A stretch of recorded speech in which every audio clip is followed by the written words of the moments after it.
Sofia. Então, senhoras e senhores deputados, boa tarde. Desejo-vos votos de bom trabalho e desejamos também ao Sr. Presidente do Conselho de Administração da ANACOM, Dr.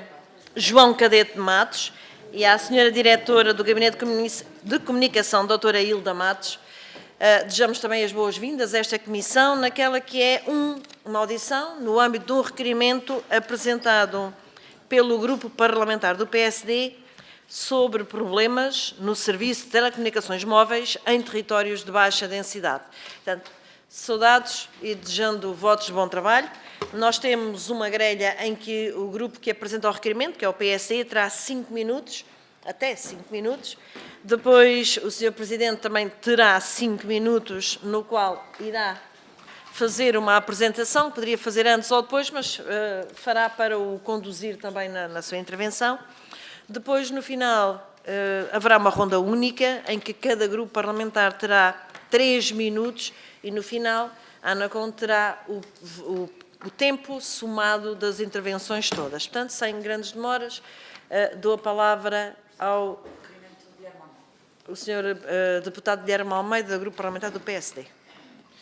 O tempo está a contar. Muito obrigada, Sra. Presidente, Srs. Deputados. Cumprimento o Sr. Presidente do Conselho de Administração da Autoridade Nacional de Comunicações, João Cadete Matos, e agradeço a sua disponibilidade para nos prestar esclarecimento sobre os problemas no serviço de telecomunicações móveis em território de baixa densidade e do interior do país.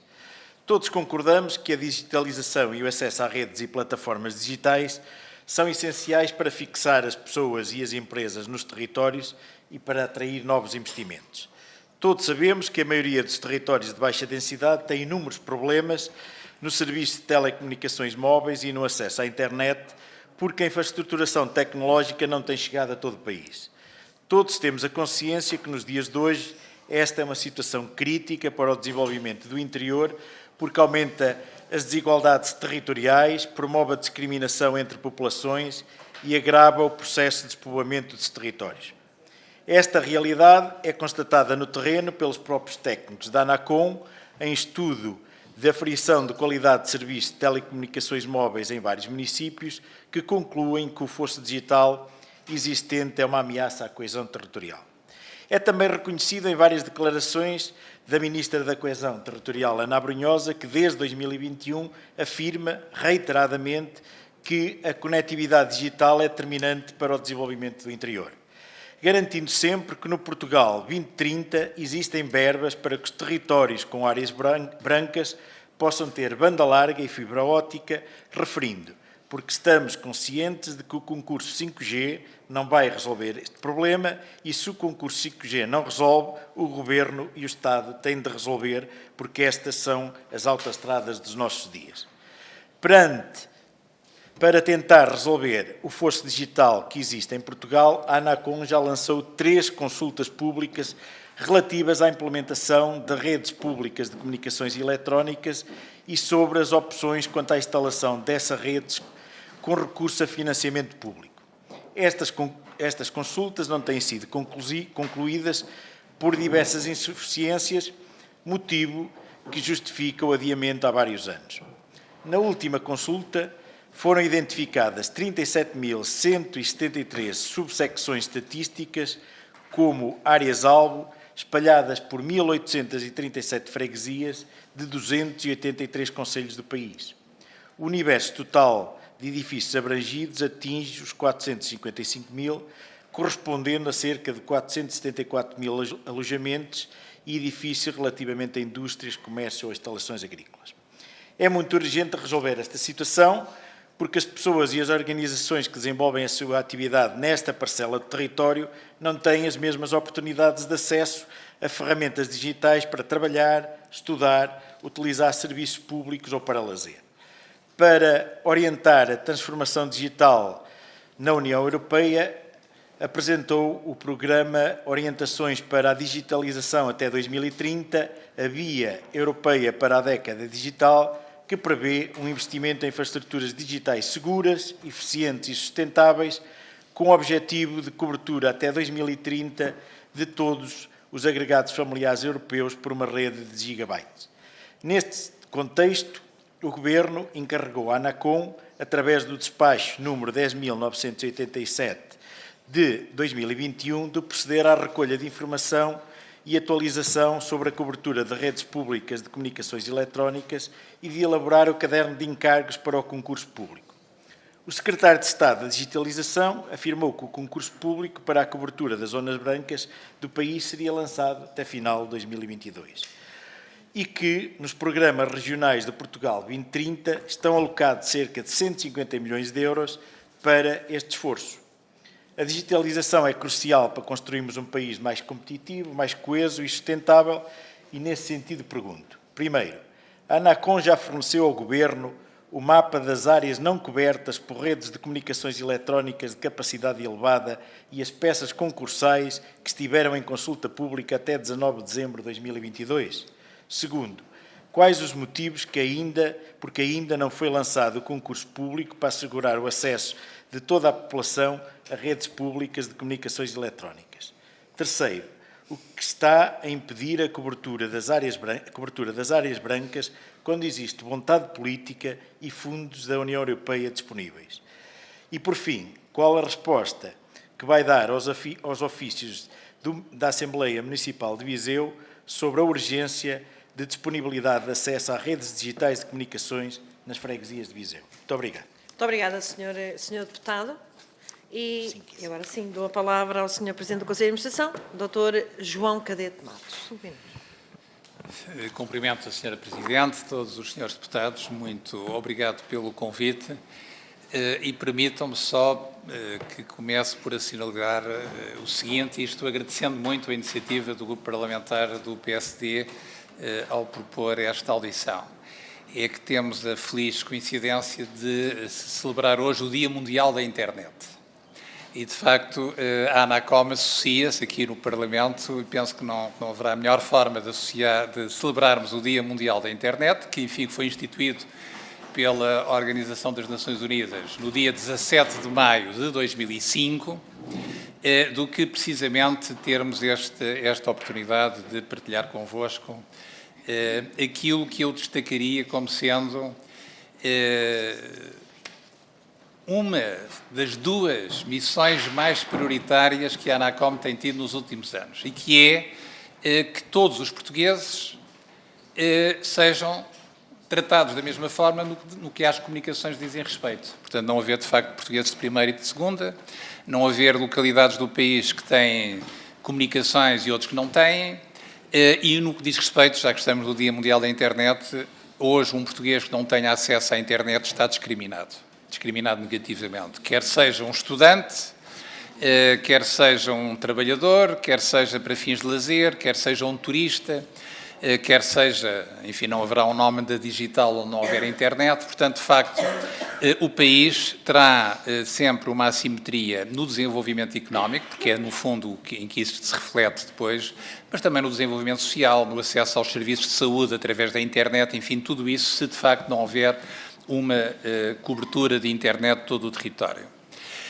Eu propunha-me, e sei que os minutos são escassos, mas, enfim, irei ser o mais telegráfico possível, partilhar convosco algumas imagens do nosso país que penso que são mais explícitas relativamente àquilo que justifica, do meu ponto de vista, totalmente a preocupação das questões que foram formuladas e sobre as quais urge dar resposta, e é as respostas daquilo que está nas competências da Autoridade Nacional de Comunicações dar. É isso que eu também quero partilhar convosco, o que tem estado a ser feito e qual é a mudança que, do nosso ponto de vista, vai acontecer no nosso país no que às comunicações diz respeito.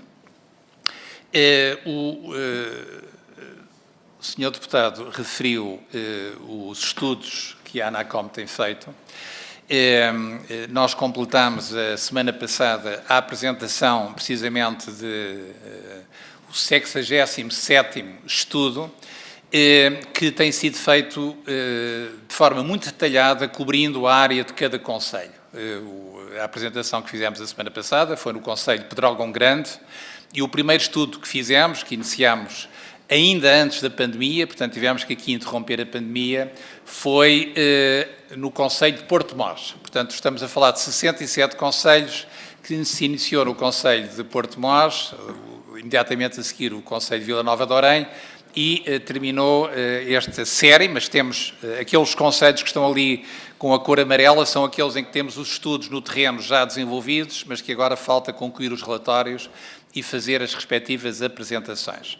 Não só no continente, mas também nos Açores e na Madeira. Aliás, nos Açores tivemos também recentemente a apresentação de um conjunto de estudos que cobriram as ilhas de São Miguel, de São Jorge, do Pico e da Graciosa.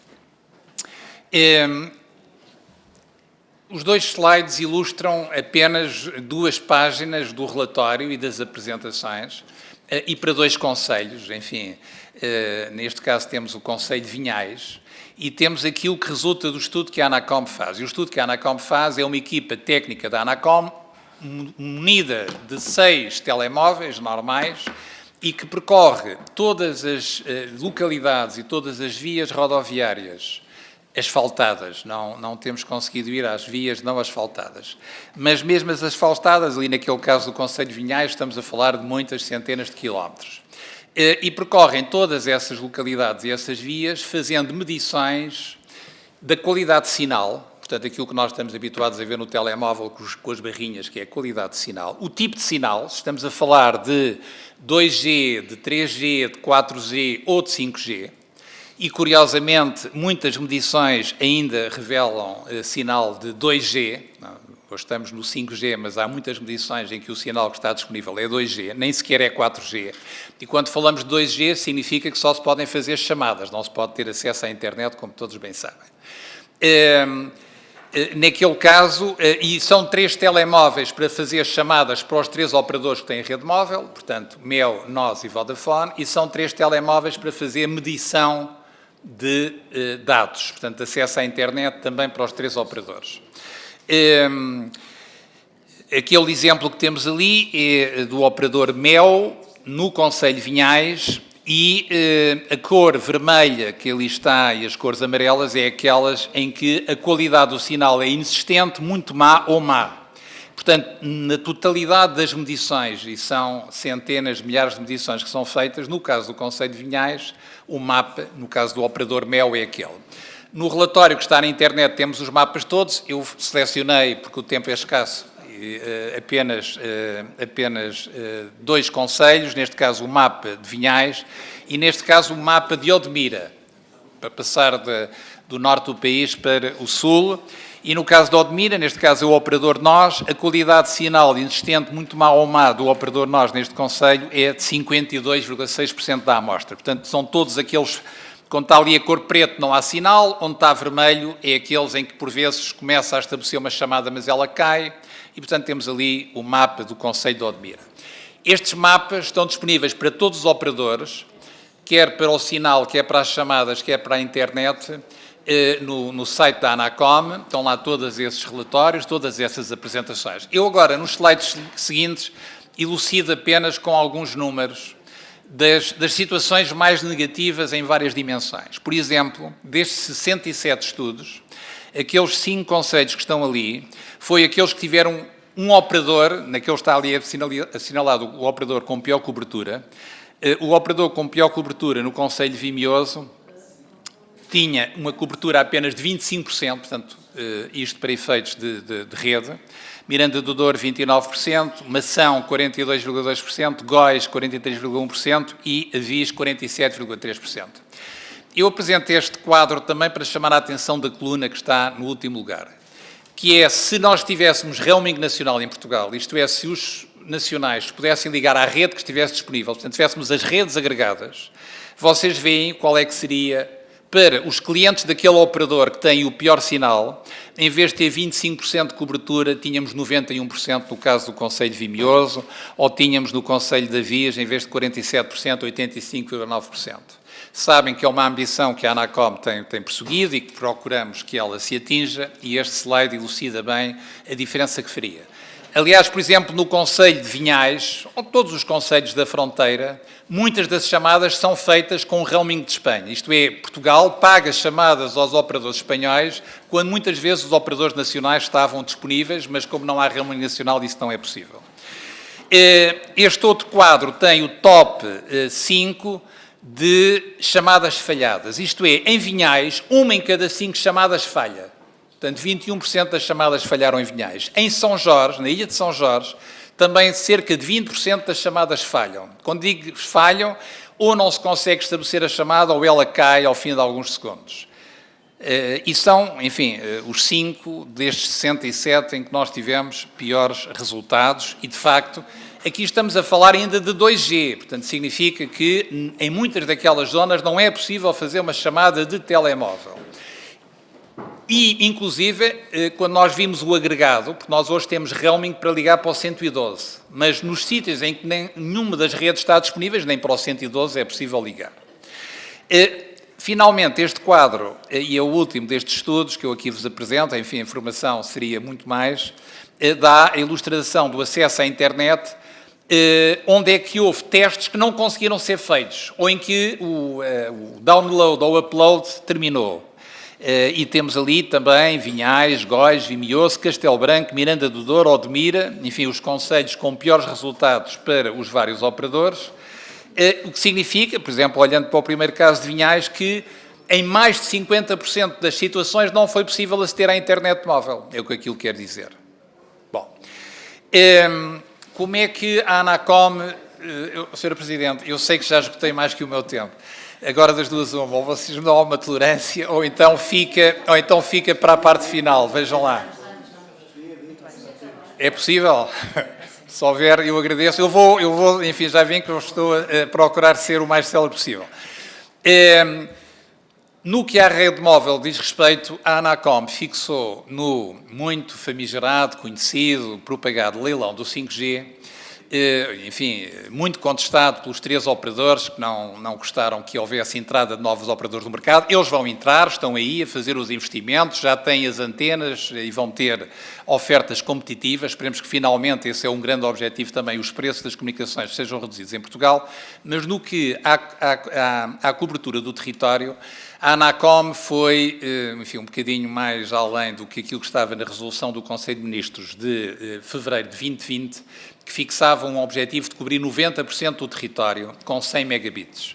Nós entendemos na altura que isso não resolvia o problema das assimetrias regionais. Isto é, se tivéssemos ficado com 90% da população portuguesa cobrindo o território, cobriam-se 90% e, portanto, as zonas de baixa densidade continuariam a ficar sem obrigações de cobertura. E, portanto, o objetivo que fixámos foi, no final deste ano, em cada uma daquelas freguesias que estão ali de baixa densidade, que são o verde escuro, ter que haver uma cobertura de 75% da população com 100 megabits de velocidade. E daqui a 2 anos, ou seja, no final de 2025, 90% da população de cada freguesia, não é do país, é de cada freguesia com 100 megabits de velocidade. O verde claro são freguesias que estão em concelhos que não são de baixa densidade, mas em que são freguesias em concelhos que não sendo de baixa densidade, em que existem freguesias de baixa densidade. Aqueles verdes claros foram ali acrescentados pela ANACOM, precisamente com o exemplo que tivemos no concelho de Porto de Mós, em que havia freguesias que também tinham sérios problemas de cobertura. E, portanto, esta é a obrigação e aquilo que eu vos posso testemunhar dos estudos que temos vindo a fazer todas as semanas, todos os meses, é que, de facto, os operadores estão a investir para cumprir este objetivo. Eles têm que, até ao fim do ano, ter 100 megabits no caso da NOS e da Vodafone, porque compraram mais espectro no leilão. A MEL, a obrigação é 50 megabits de velocidade. Eu não sei se este número dos 100 e dos 50 vos diz muito, mas o que eu vos digo é que nos estudos que temos feito, em muitos concelhos do país, em que há cobertura de rede móvel de internet, a velocidade que se obtém, muitas das vezes, é de 5, 10, 15, 20, 40 megabits. Portanto, estamos a falar de um aumento substancial da velocidade de acesso à internet. Além disso, nós renovamos as obrigações de cobertura da MEL e da Vodafone, que tinham licenças ainda dos leilões anteriores, que são as cores vermelho e verde claro que ali está, e nós fomos às freguesias que não eram de baixa densidade, e as 100 freguesias que estavam no conjunto que não sendo de baixa velocidade, mas que tinham menor população, nós também fixámos obrigações de cobertura. Portanto, também essas freguesias, os operadores, MEL e Vodafone, neste caso, têm que investir na cobertura, na qualidade de serviço. A pergunta do Sr. Deputado quanto às áreas brancas, este foi o levantamento que foi feito. Portanto, eu até aqui falei da rede móvel. Bom, e para a rede móvel, A estratégia que o regulador entendeu seguir foi colmatar aquilo que podemos dizer que é uma falha de mercado, isto é, as empresas não investem nestas áreas, fazendo com que, além daquilo que foi o pagamento pelas licenças no leilão, também haja um investimento nas áreas que são de baixa densidade, isto é, que são menos lucrativas. E a ideia é que os operadores vão ter maior lucro onde tem mais gente, e esse lucro serve para investir onde há menos gente. E, portanto, há aqui um sistema de vasos comunicantes e foi essa a estratégia que foi seguida. Isto é, não utilizar dinheiros públicos, mas utilizar os dinheiros que os operadores vão ganhar com as frequências, que é um bem público, além do dinheiro que pagaram na aquisição das frequências, 540 milhões de euros, ainda têm esta capacidade de investimento, porque senão não tinham comprado as licenças para cobrir a rede móvel. Quanto à rede fixa, aí, como foi dito e bem, o Governo tem anunciado o objetivo, também o objetivo da União Europeia, de utilizar fundos públicos, de utilizar fundos da União Europeia, e eu depois poderei, talvez na segunda parte, explicar melhor em que ponto é que este processo está. O levantamento está feito. Aquele mapa que está ali são, de facto, as subsecções estatísticas, os alojamentos onde hoje não há fibra óptica e em que vai haver fundos públicos para financiar esse investimento. O concurso não foi lançado porque a União Europeia ainda não estabilizou até o momento as regras desse financiamento europeu. Sendo que a Anacom, além dos levantamentos que foi feito, de acordo com aquilo que foi sendo clarificado como a União Europeia como sendo as regras para o financiamento, também tem dado apoio ao Governo, coadjuvação ao Governo na preparação das peças do concurso.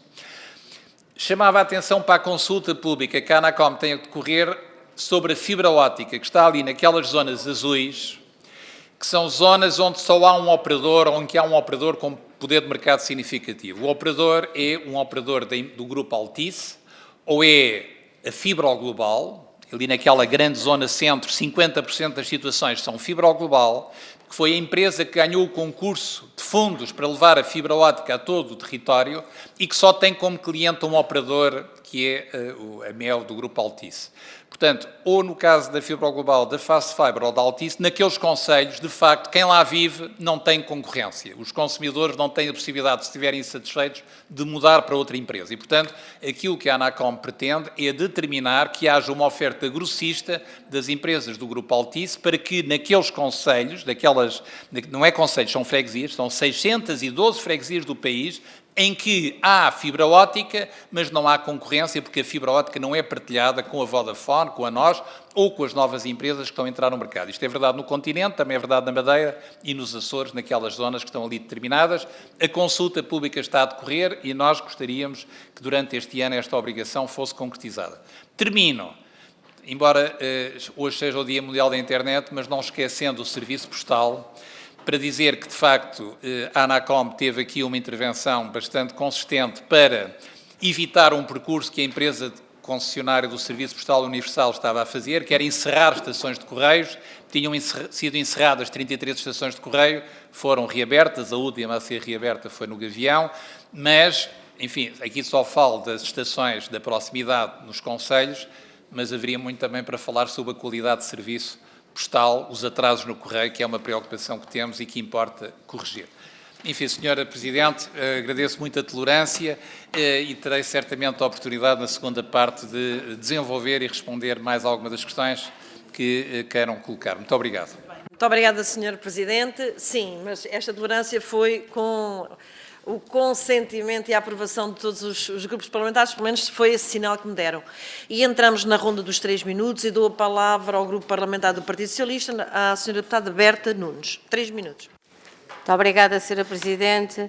Sr. Presidente da Anacom, João Cadete, já nos conhecemos e sei o interesse e a sensibilidade para as questões da baixa densidade e do serviço de qualidade para melhorar a coesão, mas daquilo que apresentou, queria colocar algumas questões. Se tivéssemos um roaming nacional, como foi ali dito, muitas dessas situações só por este facto seriam melhoradas. O que é que está a impedir que isso seja uma realidade? Isto é importante porque não era preciso novo investimento, era preciso mudar as regras de funcionamento do sistema. Já percebemos que este é um sistema em que o mercado é um mercado que não funciona ou que tem muitas falhas e que a entidade reguladora, como é a sua obrigação, está a tentar melhorar e ter aqui mais operadores no mercado para melhorar a competição, baixar as tarifas, que também é um problema que temos, e pelo que eu tenho visto e pelo que foi dito agora aqui, na opinião da ANACOM, isso só poderá ser melhorado com mais operadores no sistema. Também não sei se há outras formas de melhorar essa situação.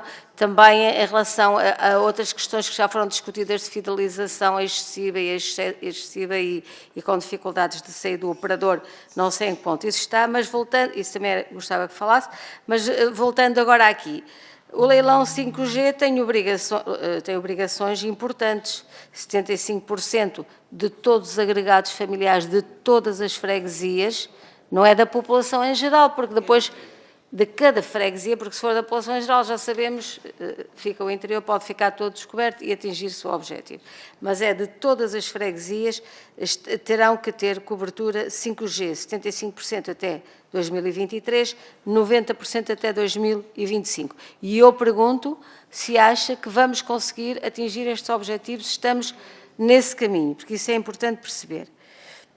Depois, a outra questão que será agora colocada a seguir, que é a questão da rede fixa de elevada capacidade, que irá aí cobrir 100% de todas as freguesias, de todos os agregados familiares, de todas as empresas, incluindo as empresas agrícolas, e que terá realmente aqui um papel muito importante na conectividade e na ligação de todo o país à internet, que hoje é um fator super importante para a coesão.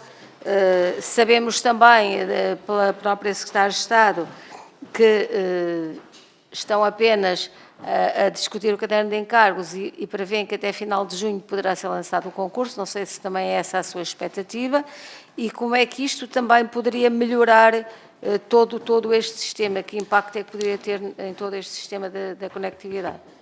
Muito obrigada, Sra. Deputada. Do Grupo Parlamentar do Partido Social Democrata, tem a palavra o Sr. Deputado Nuno Carvalho. Hugo Carvalho. Muito obrigado, Sra. Presidente. É um gosto de cumprimentar o Dr. Cadete Matos, mais uma vez no Parlamento, em comissões diferentes, mas ainda assim, uma de muitas discussões que temos tido sobre esta matéria, em que, sem surpresa, o Dr. Cadete Matos mostra que sabe ou concorda em 3 coisas com o PSD. A primeira é de que está, de facto, consciente, até pela sua apresentação, que ter a percentagem da população em grande parte coberta não é a mesma coisa que ter percentagem do território em grande parte coberta, e que aí temos uma dificuldade. Sabe que há uma diferença entre o que nós temos conversado sobre rede fixa e sobre a rede móvel, e que as zonas brancas são diferentes e que são investimentos diferentes, que nós também sabemos, e não sabe, como também nós não sabemos, onde é que anda o Governo, porque não sabe, ou pelo menos ainda não respondeu, onde é que está o concurso e quando é que vai ser lançado. Eu recordo que em abril de 2020 o Governo Socialista estava a lançar um plano para a transição digital que nem zonas brancas referia. E, portanto, nós viemos até 2023, foram repetidas consultas até pela sua parte, portanto, há aqui um atraso até 2023 para nós percebermos qual é o estado da arte. Sabe também o problema que foi criado pelo Partido Socialista com a fibra global e os problemas que isso deu na região centro. E, portanto, no fundo, percebe do problema. Isso para mim não é novidade. Agora, nós queremos é fazer uma audição, e esse é o intuito do requerimento, sobre as zonas brancas. E, portanto, não é para conversarmos sobre o roaming nacional, porque o roaming nacional é o roaming nacional que vai esticar a rede até às zonas brancas, ou são os investimentos públicos. Cá, para mim, serão os investimentos públicos, podem ser partilhados e os operadores também já deram vários sinais, aliás, muitos até já entregaram as suas infraestruturas a empresas de partilha de infraestruturas, portanto, a partilha existe. E também não vai ser com conversas sobre fidelização, nem sobre o concurso do 5G e o leilão do 5G, já agora, sobre o qual o Parlamento também deu muitos contributos e se é bom e se está melhor, também nós aí participamos. E isto podia ser tudo, até agora, sobre rede fixa. Ainda não começámos a falar sequer sobre rede móvel, onde há uma ausência também preocupante, no nosso entender, do Governo.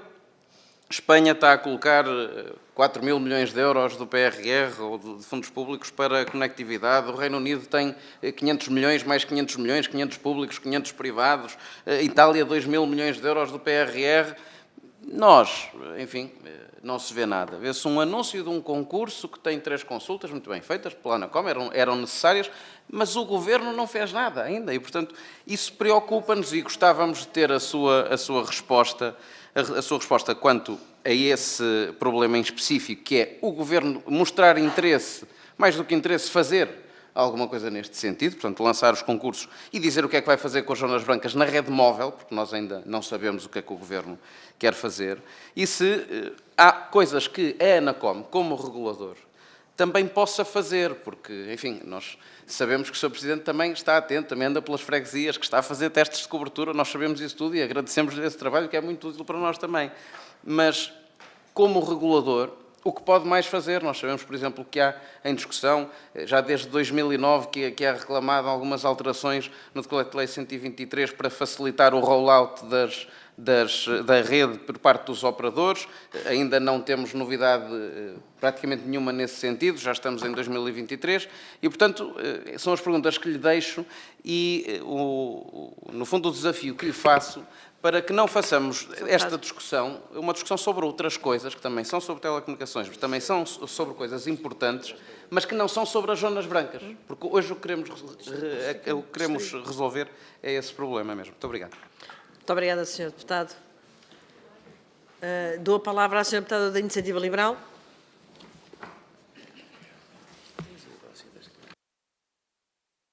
Obrigada, Sra. Presidente. Cumprimento todos os Srs. Deputados.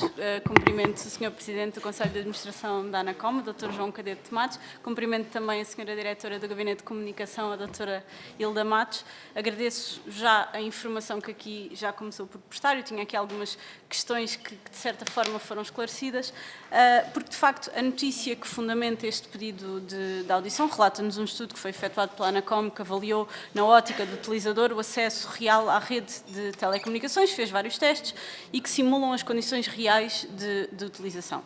Este estudo, que é citado na notícia e que motiva esta audição, foi realizado no Alentejo e, de facto, adianta que os resultados ficaram aquém do satisfatório e foram detectadas falhas de sinal e sinais de zonas com coberturas deficitárias.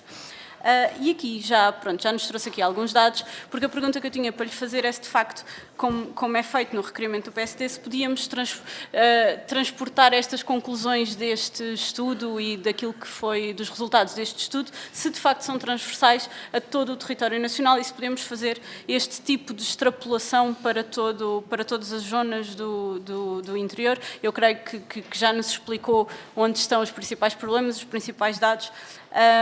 Portanto, eu creio que a maior parte destas questões, depois é uma questão de avaliação se é muito, se é pouco, mas que estão esclarecidas. Depois, é evidente que qualquer pessoa nesta sala partilha da ideia que a exclusão dos territórios de baixa densidade de redes de alta velocidade ou que tenham acesso simplesmente a comunicações é efetivamente um fator que diminui a competitividade do interior e que impede este desígnio de coesão territorial e de uma igualdade entre o interior e o litoral e de facto isso é um problema. Mas a pergunta que eu tenho para fazer e que gostava de perceber, e já foi aqui de certa forma feita, é se, compreendendo que um investimento numa rede fixa poder não ser economicamente viável para os operadores, o que eu quero perceber é se de facto este investimento das redes 5G, visto que os próprios concursos do 5G obrigam à instalação desta capacidade de 5G em zonas de baixa densidade populacional, o que eu gostava de perceber, na sua opinião, é se isto vai ou não resolver este problema, ou se são precisos investimentos adicionais para, de facto, nós garantirmos, e já falámos aqui, cobrir o território não é necessariamente, ao contrário, cobrir a população não é cobrir necessariamente todo o território, mas tentar perceber de que forma é que é a forma mais eficiente de conseguirmos dar internet e comunicações a estas pessoas e garantir esta coesão territorial. E, por fim, na nossa opinião, esta análise da qualidade de serviço que nós prestamos às populações também deve ser feita numa lógica de comparação com outros países europeus. Portanto, o que eu gostava de perceber é como é que Portugal compara neste tipo de coberturas com os outros países europeus, estamos acima ou abaixo, e se de facto temos aqui, porque se estivermos muito abaixo, de facto temos aqui um problema ainda mais grave do que aquilo que nós temos estado a falar, portanto gostava que nos fizesse esta comparação. Obrigada. Muito obrigada, Sra. Deputada. Dou a palavra à Sra. Deputada Isabel Pires, do Grupo Parlamentar do Bloco de Esquerda. Obrigada, Sra. Presidente. Cumprimentar o Sr. Presidente João Cadete Matos e a sua equipa. Indo aqui à questão, porque, enfim, como se recordará, o Bloco de Esquerda, ao longo dos últimos anos, e em particular, desde que, enfim, tivemos a discussão sobre a lei das telecomunicações, mas também o debate muito aceso, em determinada altura, aqui no Parlamento, sobre o leilão do 5G, esta questão da coesão territorial e do acesso por parte de todas as populações, independentemente do território onde estão, às comunicações e às telecomunicações, sempre foi muito importante. Eu acho que é importante recordar que, a determinada altura, corria ao ano 2020, o próprio Governo dizia e fazia, de certa forma, alguma campanha com o facto de o leilão do 5G vir resolver todos os problemas que existiam do ponto de vista de conectividade. E a verdade é que isso não aconteceu, nem sequer o leilão do 5G teria, obviamente, esse objetivo, teria outro objetivo. Mas, enfim, fomos alertando para esses problemas várias vezes. Houve várias outras soluções que foram colocadas em cima da mesa a quando desse debate, mas que, enfim, foi sempre muito complicado.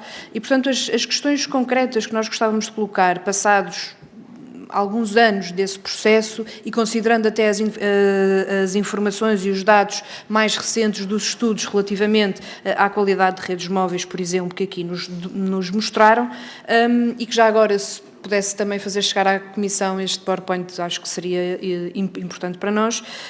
Há aqui algumas matérias que continuam em aberto. Eu gostava de, antes de mais, colocar uma questão sobre o roaming nacional. Na altura, a questão do roaming nacional foi, por parte da ANACOM, em vários momentos e durante vários anos, uma proposta que consecutivamente trouxeram aqui ao Parlamento, apresentaram ao próprio Governo, como não sendo a solução para o problema dos sítios onde não havia rede, mas como sendo uma das partes da solução para esse problema. Inclusivamente se tentou que, mesmo no âmbito do leilão do 5G, isso pudesse ter alguma força. A verdade é que, neste momento, segundo nos parece, esta solução continua a não ser devidamente enquadrada, devidamente considerada, sendo que, como nós percebemos, a verdade é que se isto neste momento existisse em alguns locais, havendo acesso a um determinado operador que pudesse utilizar um dos outros dois operadores, poderia efetivamente ajudar a resolver este problema, sem que tivéssemos, como acontece em muitas zonas transfronteiriças e é, do nosso ponto de vista, inadmissível, que em determinadas aldeias do nosso país só consigamos utilizar a rede espanhola. Isto não tem qualquer sentido no ano 2023. E, portanto, perguntar-lhe como é que avalia esse processo de contínua discussão e de, eventualmente, aplicabilidade do roaming nacional. Uma outra questão relativamente aos investimentos. Referiu aqui que, relativamente à rede fixa, os investimentos e os fundos a utilizar serão apenas públicos, mas, de resto, teremos investimentos nas áreas com menos população, presumo que seja para a parte da rede móvel, em que aí sim se irão utilizar os ganhos dos operadores. Perguntar de que forma é que os valores estarão, da ótica da ANACOM, deverão estar mais ou menos divididos para conseguir suprir as dificuldades que hoje em dia existem. E, por fim, perguntar, porque foi algo que foi em determinada altura colocado em cima da mesa, a existência de um operador público e da existência de um serviço universal de comunicações. Creio que se recordará desse debate, houve algumas propostas nesse sentido, não se avançou propriamente nisso, mas parece-nos que é uma discussão que deve estar em cima da mesa, porque, do ponto de vista de investimento público, já que vai existir também na rede fixa, então teremos necessariamente, do nosso ponto de vista, que falar de um serviço universal ou, eventualmente, de um operador público. Gostava de saber a sua opinião e como é que isto poderia ter efeitos, nomeadamente na coesão territorial. Muito obrigada, Sra. Deputada. Eu vou dar a palavra ao Sr. Presidente. Tanto fizeram 4 grupos parlamentares, tanto fizeram intervenção, 4 vezes 3, 12, será 12 minutos. Mas antes de dar a palavra, deixe-me só dizer o seguinte. O Sr. Presidente, tanto, e quem acompanham, de ter-se perguntado porque é que vinham em audição à 13ª Comissão, que tem a Administração Pública, o Ordenamento do Território e o Poder Local.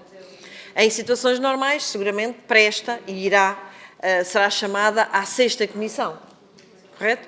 Pronto, mas esta Comissão tem a coesão territorial e fez-me lembrar porque pelo menos 4 dos municípios que nós vimos na apresentação que trouxe, onde fizeram testes de cobertura, os 3 primeiros, Vimioso, Vinhais e Miranda do Douro, nós visitamos presencialmente, esta Comissão visitou presencialmente no início do ano e Odmira visitámos na passada... Foi em dezembro, 6 de dezembro, pronto, 5 e 6 de dezembro, tem razão. E precisamente a Odmira visitámos, portanto, a semana passada, portanto, não só ouvimos as populações locais e as empresas, mas também tivemos a oportunidade de ter essa experiência desta dificuldade e acredito que o nosso objetivo desta Comissão será também o da ANACOM. E agora sim, dou-lhe até 12 minutos para a sua intervenção. Obrigada. Eu agradeço muito todas as perguntas e, do ponto de vista de otimizar o tempo e procurando responder a todas, vou procurar fazer uma resposta conjunta. Primeiro, qual é a ambição que a Autoridade Nacional de Comunicações tem? É ter comunicações, neste caso de chamadas telefónicas, porque os telefones servem para muita coisa, mas também servem para fazer telefonemas. Chamadas telefónicas em todo o território. E aí é bom, de facto, que não seja só nas localidades, mas seja nas vias, nomeadamente, prioritariamente nas vias em que passa mais trânsito, em que há um acidente, há necessidade de chamar o socorro e, portanto, a chamada telefónica deve estar disponível em todo o território. Segunda ambição é que a internet esteja disponível em todo o território e que seja uma internet de qualidade. Isto é, que permita ter uma videoconferência e, enfim, tudo aquilo que hoje podemos fazer com a internet em todo o território. Até para fixar populações, para fixar jovens, para atrair empresas, para atrair investimentos, para atrair empreendimentos turísticos, enfim. Penso que não precisamos desenvolver este tema para todos estarmos de acordo que esta tem que ser uma ambição do país no seu conjunto. O diagnóstico que é feito, e respondendo concretamente a uma questão, eu dei ali algumas das situações mais negativas, mas em todo o território, quer do continente, quer das nossas regiões autónomas, a situação é similar àquilo que está ali. Isto é, existe dentro de cada concelho assimetrias. Isto é, muitas das vezes na sede do concelho existe internet, e uma internet mínima, mas em várias das localidades mais distantes da sede do concelho não acontece isso. Logo o segundo estudo que fizemos em Vila Nova de Orém, onde está o Santuário de Fátima, nós vimos muito próximo do santuário zonas sem cobertura de rede móvel. Portanto, o que significa que, de facto, que esta assimetria é praticamente observada em toda a mancha do nosso território. A ambição é que, portanto, as comunicações existam com resiliência e com redundância. O que é que isto quer dizer? E para responder também a uma pergunta que foi feita. Do nosso ponto de vista, é essencial conjugar a rede fixa, a rede que chega hoje em dia, desejavelmente, através do cabo de fibra óptica e que entra pelas nossas casas adentro, com a rede móvel. Aliás, a rede móvel, em muitos dos casos, podia ser um substituto da rede fixa. Mas, atenção, aqueles resultados que eu vos apresentei, e que, em alguns casos, são muito negativos, quando entramos dentro das habitações, os resultados são piores. Isto é, Portugal, até em termos internacionais, e para responder a uma questão que foi feita em termos comparativos, compara muito negativamente na cobertura indoor. E, hoje em dia, aliás, porque muitas pessoas até deixaram de ter telefone fixo, embora continuem a pagar por eles nos contratos dos pacotes, mas não utilizam. Mais de 60% da população portuguesa não utiliza o telefone fixo, mas gostaria de utilizar o telefone móvel indoor e não ter que ir à janela ou subir ao monte, como acontece em muitas regiões do país. E, portanto, a rede fixa e a rede móvel devem estar conjugadas. E já agora, não falei, ponho aqui uma outra plataforma que está em acelerado desenvolvimento, que é a rede de acesso Wi-Fi por satélite. pelas constelações de satélites de baixa altitude. E o nosso país hoje tem cobertura em todo o território continental e também nas ilhas, enfim, para a nossa plataforma marítima também é importante. E, portanto, isto para dizer que estamos a falar destes 3 níveis que se complementam e devem, do nosso ponto de vista, avançar em paralelo. Até porque se um falhar, devemos ter outro. E, portanto, devemos ter as 2 opções. Como é que este déficit de cobertura podia e pode ser tratado? Pode ser tratado, no fundo é uma falha de mercado, as empresas não levam as comunicações aí. É claro que ela também pode ser comatada trazendo novas empresas, porque aquilo que observamos noutros países, nomeadamente aqui em Espanha, é que as empresas que entram no mercado, que estão a querer iniciar a sua atividade, onde há clientes que não estão satisfeitos, são os primeiros que podem bater à porta. E, portanto, também isso cria um dinamismo no mercado, a entrada de novas empresas, que permite aumentar o grau de cobertura do território e ir, portanto, às zonas que podem ser menos rentáveis, mas que, não estando cobertas, atraem o investimento. O caso da fibra óptica é claramente um exemplo. Nós temos a expectativa de que as empresas que estão a entrar no mercado vão precisamente procurar levar fibra óptica onde não há fibra óptica, porque têm clientes que querem contratar a fibra óptica.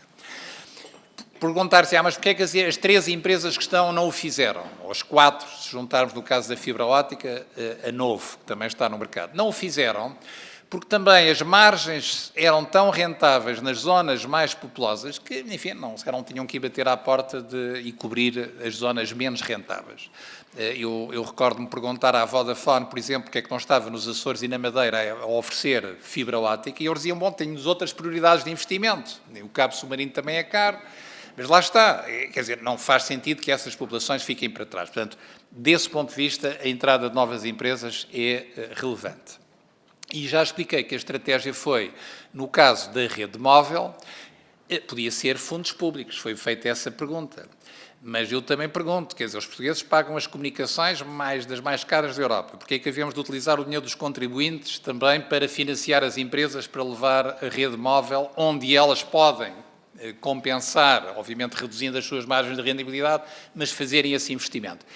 E a prova está aprovada no leilão do 5G. É que não só as 3 empresas que estão no mercado investiram muitos milhões de euros para comprar as licenças, sabendo que tinham esta obrigação de cobrir o país. E, portanto, é porque o negócio é rentável. Nenhuma empresa compra licenças se não vir rendibilidade. E não só as que estão, mas as que querem entrar. Porque houve 2 empresas que entraram também para comprar licenças e também investiram dezenas de milhões de euros na aquisição dessas. Portanto, significa que é um negócio rentável, enfim, e é fácil perceber isso. Os cartões de SIM em Portugal são 17 milhões. Enfim, se fizermos as contas, vemos que, de facto, é um negócio que tem uma grande rendibilidade e nós temos até, a nível mundial, as 3 empresas que dominam o mercado têm das margens de rendibilidade mais elevadas a nível mundial e a nível europeu também. E, portanto, isto para dizer que a estratégia aí foi, de facto, que, com estas obrigações de investimento, levar o investimento a acontecer nas zonas com menos pessoas. E criámos aí a possibilidade das empresas o fazerem através do roaming, porque há 2 situações que, do meu ponto de vista, felizmente estão-se a inverter, e as empresas perceberam que tinham que se inverter, que é qual é o sentido que há a haver 3 torres ao lado umas das outras, torres físicas. Que agora, como sabem, as empresas, quer a Vodafone, quer a nós, quer a Mel, venderam as torres para serem geridas por empresas grossistas. Porque, de facto, uma torre pode ter 3 ou 4 antenas. E uma torre custa dinheiro. Alguém, no fim, tem que a pagar, não é? E tem que a manter. Portanto, porque é que não se tem uma única torre? E porque é que nas zonas em que basta ter uma antena partilhada, a nós e a Vodafone já chegaram a acordo em partilhar as antenas? Não é roaming, mas é a mesma antena que vai emitir as 2 frequências. Significa uma economia em termos de investimento. Perguntar-me, mas porquê é que os operadores, se em 2/3 dos países europeus já há roaming nacional, porquê é que não chegaram a esse acordo em Portugal? Porque isso é uma barreira à entrada de novas empresas. E para afastar essa barreira, a Anacom determinou também no leilão que as empresas que entraram no mercado vão ter acesso a roaming. E, portanto, esses acordos de roaming que estão a ser negociados ainda não chegaram ao fim. Esperemos que cheguem e a nossa expectativa é que o roaming nacional exista em Portugal e que, da mesma forma que a Vodafone e a nós estiveram de acordo em partilhar as antenas, que todas as empresas percebam que nestas zonas que são menos lucrativas, se partilharem o investimento, tanto melhor. A mesma coisa para a fibra óptica. O que nunca mais, penso eu, pode acontecer em Portugal foi o que aconteceu com a fibra global na zona centro. Devia ter uma oferta neutra, devia de oferecer a fibra óptica a todos os operadores e só fez essa oferta à empresa do MEL, do Grupo Altice. E hoje em dia, como sabem, a fibra global pertence ao Grupo Altice, pertence à Fast Fiber e, portanto, daí a importância. Estamos a falar de investimentos que, se forem partilhados, obviamente que custa muito menor a fazê-los e a rendibilidade é muito maior e também os consumidores têm a possibilidade de beneficiar da concorrência, porque esse é o paradigma da economia europeia, é a economia de mercado, e eu custa muito ainda hoje perceber ou entender a relutância, enfim, percebo porque lhes reduz as margens de lucro que têm. Mas, quer dizer, mas têm que aceitar que na economia de mercado da Europa é isso que faz sentido, é haver entrada de novas empresas e haver concorrência em Portugal, como acontece nos outros países.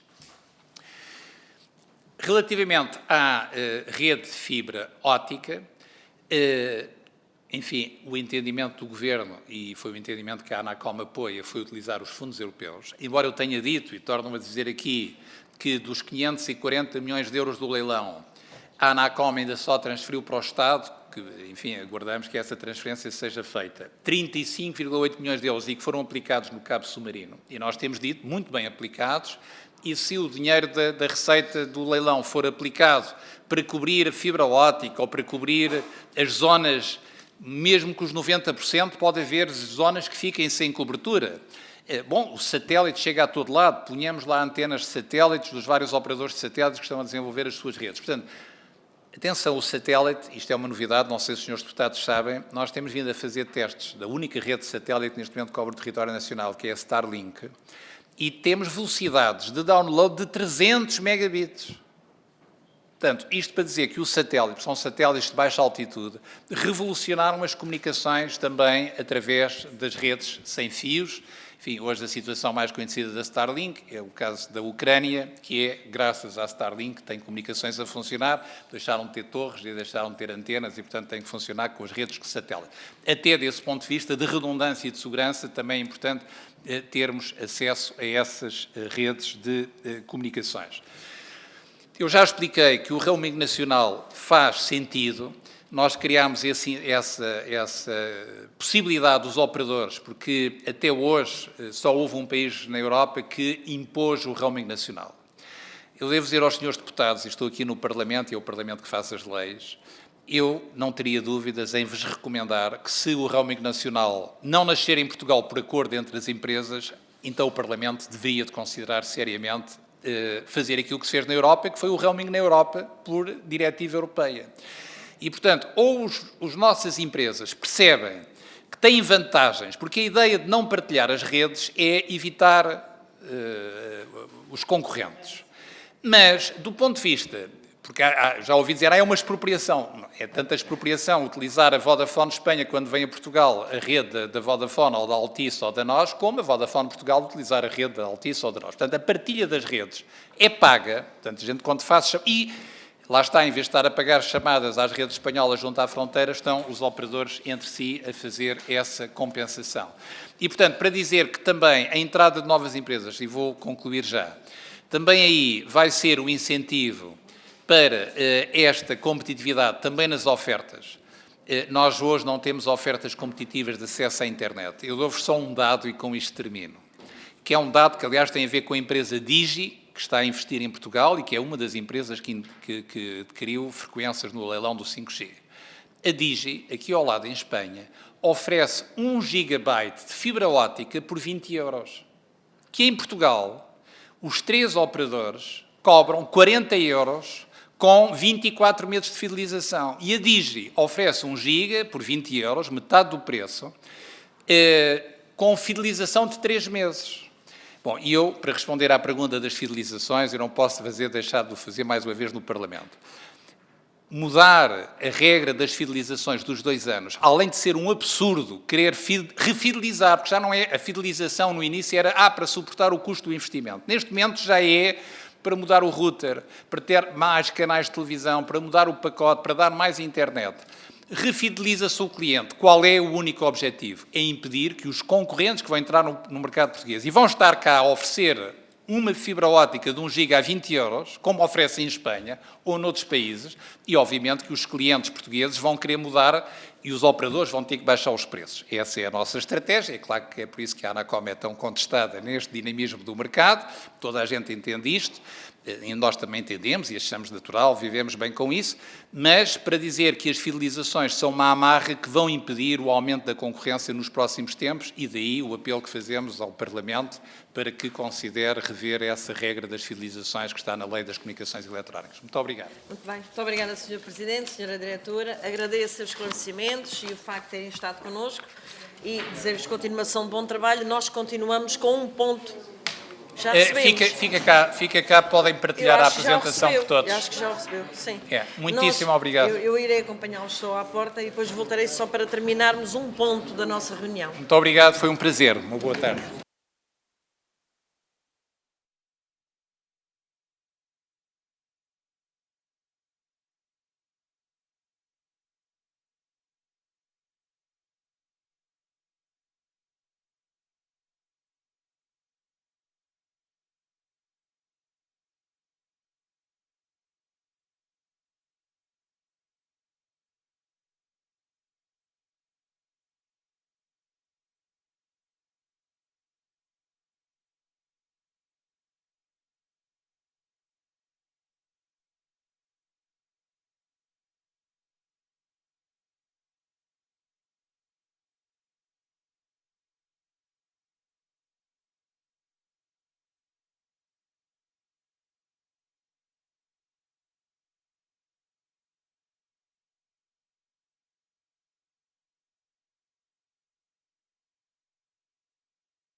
Eu convido depois a poderem ficar a partilhar.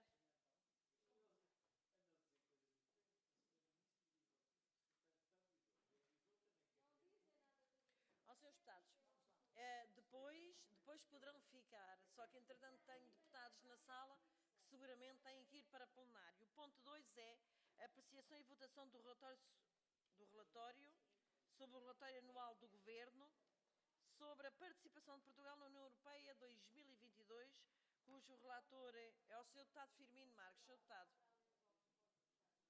Obrigado, Sra. Presidente. Quero deixar aqui o meu agradecimento particular pelo facto de terem passado este ponto do parecer de ontem para a reunião de hoje, por motivos, naturalmente, que se prendem com a atividade parlamentar paralela também. Muito obrigado por isso. O relatório sobre Portugal na União Europeia 2022, do Governo, é um documento muito denso, como devem aprender. Não vou aqui exaustivamente amassar-vos com muita leitura, porque naturalmente já a fizeram. Vou falar só pela rama do que considero importante relevar no relatório. Os considerandos, nós estamos a cumprir, de facto, depois no primeiro trimestre, o Governo apresentar à Assembleia da República um relatório que permite o acompanhamento da participação de Portugal no processo de construção europeia. A Comissão dos Assuntos Europeus solicitou à Comissão da Administração Pública, Modernização Administrativa e Descentralização e Poder Local a elaboração de um relatório, que é este que estamos a falar, sobre o documento em referência, atentas às competências desta mesma Comissão em razão da matéria. Eu diria que, em síntese temática, o relatório está organizado por 10 títulos, e vou relevá-los: Ucrânia, crise energética, questões institucionais, relação da União Europeia com o Reino Unido, o alargamento da União, políticas internas, espaço de liberdade, segurança e justiça, ação externa, aplicação do direito da União Europeia, política de informação, comunicação e formação. Há vários anexos de interesse da transposição para o ordenamento jurídico português. Diria também que este relatório incide sobre as matérias referentes no âmbito da competência desta Comissão e que constam dos seguintes títulos, a saber: questões institucionais, no capítulo 4º, no que diz respeito a funcionários, políticas internas na União, coesão e resiliência, o capítulo 10º, política da informação, comunicação e informação, no seu capítulo 1, informação sobre as oportunidades na UE para os cidadãos e empresas. A exposição do conteúdo. O documento versa sobre questões institucionais, dizendo e reforçando que Portugal integra um grupo de Estados-membros, e é bom relevar este facto, subrepresentados, que vem solicitando medidas concretas para resolver esta situação, a subrepresentação nos organismos da União Europeia, com o objetivo de combater a persistente subrepresentação nacional e promover a presença de funcionários portugueses nas instituições, órgãos e organismos. O Conselho de Ministros aprovou em 30 de novembro a Estratégia Nacional para as Carreiras Europeias, que contempla 5 eixos de ação: o reforço da divulgação e comunicação de oportunidades na União, a criação do Centro Nacional de Formação Europeia para apoiar os candidatos portugueses aos concursos para as instituições da União, a valorização das carreiras e o reforço do trabalho em rede entre atuais e antigos funcionários portugueses nas instituições, a facilitação das oportunidades no destacamento e de formação na União para funcionários da Administração Pública Nacional e a aprovação do Estatuto de Perito Nacional Destacado e o incentivo à formação especializada em assuntos europeus, nomeadamente através da atribuição de bolsas Mário Soares, que tem como objetivo principal o financiamento da frequência de alunos portugueses no Colégio da Europa. Passaria a outra rubrica que considero importante: políticas internas da União, do seu capítulo 10º, coesão e resiliência, os fundos da política de coesão. No âmbito de Portugal 2020 foram lançados 4.658 concursos que ascendem a 32 mil milhões de euros de fundos europeus e estruturais e de investimento, de euros destinados a estratégias de desenvolvimento territorial, o que representa 122% do total programado, dados reportados a 31 de dezembro de 2022. A procura dos beneficiários, refletida em fundos aprovados do Portugal 2020, atingiu no final de dezembro um montante de 31,2 milhões de euros, o que se traduz numa taxa de compromisso de 116% para apoiar investimentos de cerca de 54 mil milhões de euros. Depois tem um gráfico que deve ser acompanhado, sobretudo naquilo que diz respeito aos objetivos da cooperação territorial europeia 2014-2020, que aconselho depois, ou se já o fizeram, a reterem a atenção particular sobre esse facto. Falámos ainda de objetivos da cooperação territorial europeia 2014-2020, falámos de Portugal